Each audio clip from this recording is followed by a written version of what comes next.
College football fans are up in arms over Fox's decision to schedule the upcoming Ohio State vs.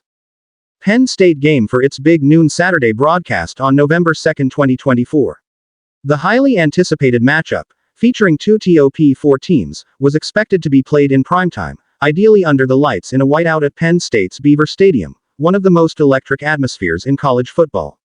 However, Fox, which holds the primary rights to Big Ten games, opted to air the game in the noontime slot, leading to widespread backlash from fans and commentators alike.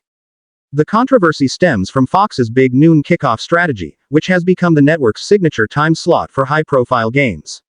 While the noon start time provides Fox with a prominent TV window and allows the network to avoid competition with other major primetime broadcasts, many fans feel this decision robs the Ohio State vs. Penn State matchup of its full potential. Traditionally, the Penn State White Out is held at night, when the crowd energy is at its peak, creating a dramatic and visually striking atmosphere that enhances the intensity of the game. College football scheduling is always a complex balancing act involving schools, conferences, and TV networks, and it has only grown more complicated since the Big Ten secured its multi-billion-dollar broadcasting deals with Fox, CBS, and NBC. These networks compete to showcase the most significant matchups, each with its own time slot preferences. In this case, Fox, which has the first pick of marquee Big Ten games, chose Ohio State-Penn State but did not use its night game exception to place the game in primetime. Instead, Fox stuck to its big noon Saturday format, much to the disappointment of fans who had envisioned the game unfolding in a more dramatic evening setting.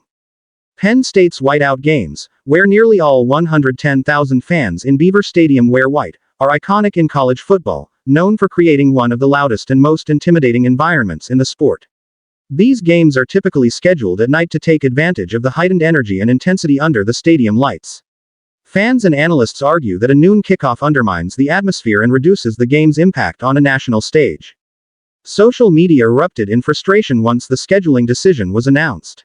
Fans questioned why such a pivotal game between two elite teams was relegated to the noon slot, traditionally reserved for less marquee matchups.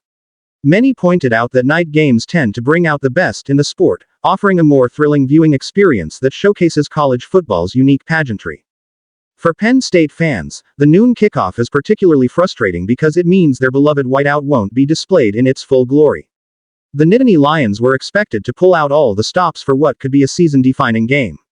Instead, the whiteout, which has historically given Penn State a significant home field advantage, will unfold in broad daylight, potentially diminishing its visual and emotional impact. While Fox's decision is understandable from a business standpoint, early afternoon games often deliver strong TV ratings. It has left a sour taste for many fans who see it as prioritizing corporate interests over the quality of the on-field spectacle. By airing the game in the big noon Saturday window, Fox ensures maximum exposure, but it also deprives fans of the chance to see one of the sport's premier matchups in the more appropriate primetime slot. Under the Big Ten's current broadcasting agreements, the primetime window on November 2 belongs to NBC, meaning Fox would have had to either negotiate a swap or use a rare night game exception to move the game to the evening. However, Fox has typically stuck with its noon strategy for its top games, even when many fans and analysts believe some matchups deserve the night game treatment. As a result, while Ohio State might benefit from avoiding a night game in one of the most intimidating venues in college football, the decision leaves the larger college football community lamenting a missed opportunity to showcase the sport at its best. Fans expressed their frustrations on social media, with many calling out the decision as a mistake that diminishes the spectacle of what could be one of the season's most thrilling games.